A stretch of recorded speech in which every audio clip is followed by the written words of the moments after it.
à la maison la tila.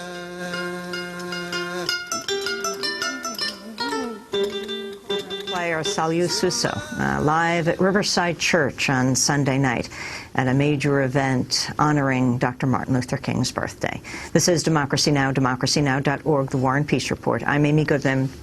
During Monday night's debate in South Carolina, Republican candidates sharply disagreed over a new policy to indefinitely detain American citizens. President Obama approved the measure as part of the National Defense Authorization Act, or NDAA, which includes controversial provisions authorizing the military to jail anyone it considers a terrorism suspect anywhere in the world without charge or trial. President Obama added a signing statement when he signed the NDAA, stating, quote, "I want to clarify that my administration will not authorize the indefinite military detention without trial of American citizens." Well, last night, Republican frontrunner Mitt Romney defended Obama's approval of the bill, saying he would have done the same. Governor Romney, as president, would you have signed the National Defense Act as written? Yes, I would have, and I do believe that it's appropriate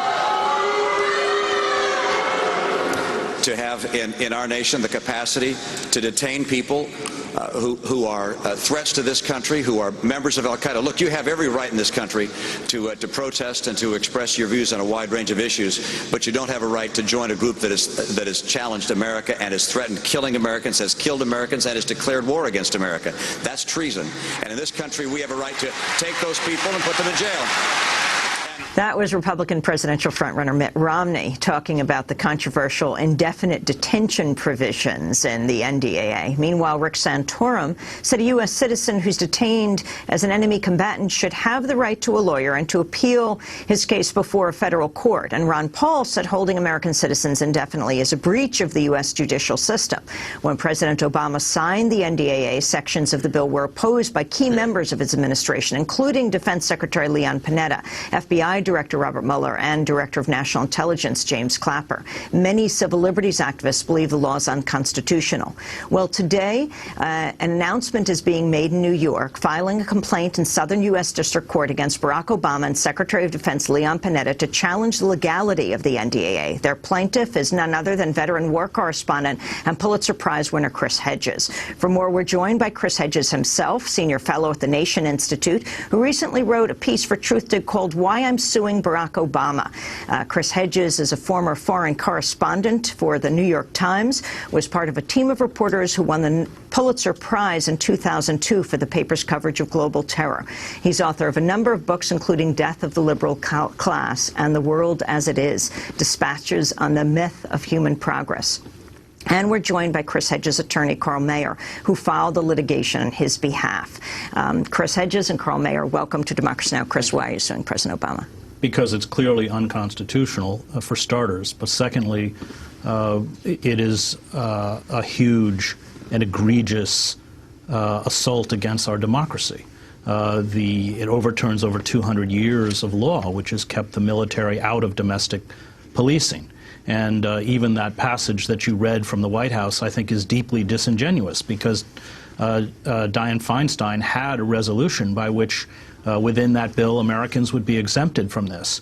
And the Democratic Party and Barack Obama rejected it. All of the debate with Carl Levin, who with McCain sponsored the bill, was a struggle between the White House so that they would assume, they would have the right to assume which Americans would be detained by the military without due process and held indefinitely until the end of hostilities, this kind of endless war on terror. It's an extremely frightening step backwards for American democracy. And as someone who spent 20 years overseas and has lived in countries where the military has that kind of power, I have friends who've disappeared into these military gulags. We've unleashed something that I think is truly terrifying.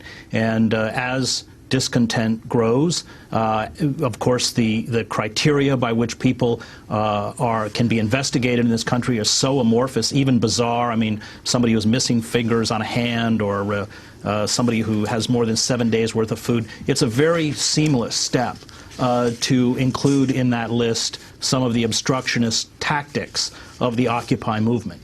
And I think that for those of us who care about civil liberties, the right of dissent, and freedom, we have to stand up, and that's why Carl and I have decided to do this. Carl Mayer, how does this litigation work? Right. Well, and why not a class action lawsuit where many people feel? Right. Well, the purpose of the litigation is to have a federal court declare this act unconstitutional, and that would apply to everyone. Chris is an important plaintiff in this because you just showed the clip from Mitt Romney. I'm not sure that Mitt Romney has read this bill. The act is so broad and vague that it covers in its writing any persons who give, quote, substantial support to Al-Qaeda, the Taliban, or, quote, associated forces, which are incredibly broad, nebulous terms, and could capture within their terms journalists like Chris Hedges, who courageously has gone around the world to interview members of opposition parties, to interview members of terrorist groups, to report the truth. And so when Mitt Romney says these are people who are in terrorist organizations, that's not how the bill is written. It's written so broadly that it could encompass a journalist like Chris Hedges. It could encompass people who are engaged in free speech and in all sorts of activities that have nothing to do with what Mitt Romney, et cetera, are talking about. And so we filed this action. I filed it in conjunction with my colleague Bruce Afrin, who's a professor of constitutional law at Rutgers Law School, another veteran public interest attorney.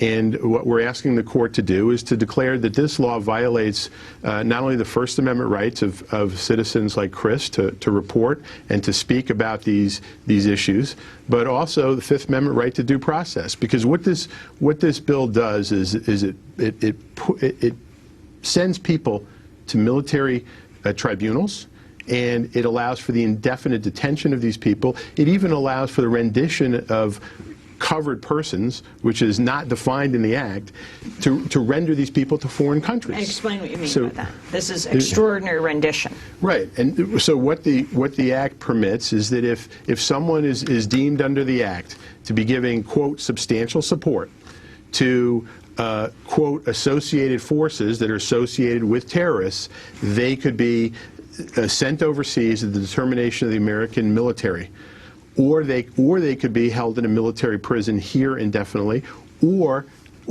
they could be tried in a military court. And as Chris Hedges, who's courageously bringing this as a plaintiff, pointed out, there's a long-standing Supreme Court decision called Ex parte Milligan, which dates to the Civil War period, in which several people were held by the military for plotting to overthrow, during the course of the Civil War, the governments of Indiana and Ohio. And they were sentenced to death. The Supreme Court ruled after the Civil War that as long as there are civilian courts operating, you cannot try these people in military courts, even people whose avowed purpose was to overthrow the civilian governments of Ohio, Indiana, etc. So it is that level of protection that is built into the Constitution, and that's what our ancestors fought for, is to uphold these the Bill of Rights, due process rights, right to a trial by jury, and all of this is being abrogated by this legislation.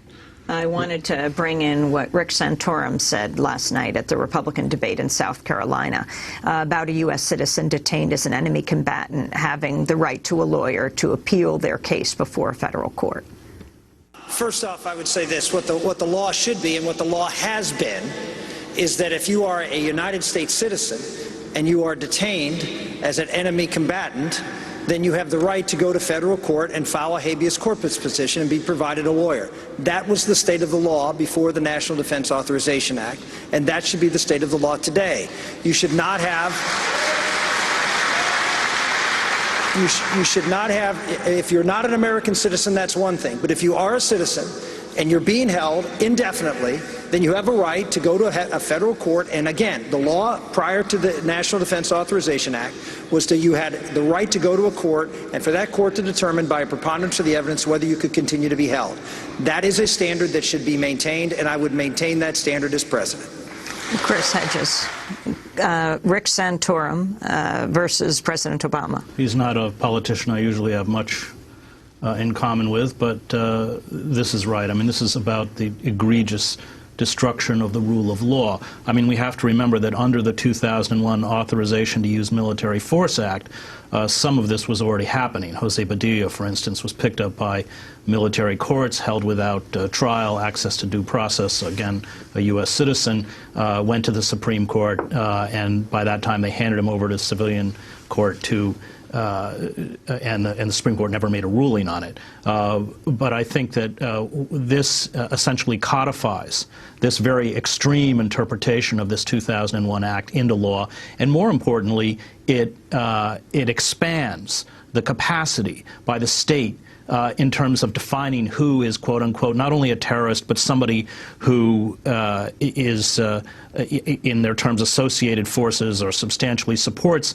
people defined as terrorists. And of course, the reason for that is that many of these groups that are being attacked in Yemen and other places had nothing to do with 9/11. They didn't even exist when 9/11 happened. And to expand this into the civilian population of the United States. And I think, Amy, one of the most sort of disturbing aspects of this is that the security establishment came out against it. The CIA, the FBI, the Attorney General, the Director of National Intelligence, none of them wanted it. President Obama said he was going to veto it. President Obama said he was going to veto it, but we now know from leaks out of Levin's office that that's because the executive branch wanted to decide. They wanted the power to decide who would be tried, who would be granted exemptions. It wasn't actually about the assault against due process. And I think we have to ask, if the security establishment did not want this bill, and the FBI Director Mueller actually goes to Congress and says publicly they don't want it, why did it pass? What pushed it through? And I think without question, the corporate elites understand that things certainly economically are about to get much worse. I think they're worried about the Occupy movement expanding. And I think that in the end, and this is a supposition, they don't trust the police to protect them. And they want to be able to call in the Army. And if this bill goes into law, and it's slated to go into law in March, they will be able to do that. I want to ask you a quick question about a comment Texas Governor Rick Perry made last night in a related but not exactly the same thing as what you're talking about. He said on Sunday, the Obama administration has gone over the top in criticizing Marines who were videotaped urinating on Afghan corpses. What bothers me more than anything is this administration and this administration's disdain all too often for our men and women in uniform. Whether it was what they've said about the Marines. Now, these young men made a mistake. They obviously made a mistake. You're talking about urinating on the corpses. They made a mistake that the military needs to deal with, and they need to be punished. But the fact of the matter, the fact of the matter is this. When the Secretary of Defense calls that a despicable act, when he calls that utterly despicable, let me tell you what's utterly despicable. Cutting Danny Pearl's head off and showing the video of it. Hanging our contractors from bridges. That's utterly despicable. That was Rick Perry, Texas Governor. Chris Hedges, you were a longtime war correspondent. Well, you know, when people are killed on a battlefield and those who are deemed the enemy are at best treated like human refuse, but usually they're treated like trophies. They're often dismembered. I mean, one of the first things you do after you kill an enemy combatant is go through their pockets. And in war after war that I covered, the desecration and mutilation of corpses was extremely common. So I think that what we saw was a window into the reality of war, one that has essentially been censored from public view. I want to thank you both for being with us. Chris Hedges, Carl Mayer. That does it for our broadcast. You can go to our website at democracynow.org to get a copy of the show. Democracy Now! Produced by Mike Burker, Nate Peltzer, Armand Tenyami, Sheikh, I'm Amy Goodman. Thanks for joining us.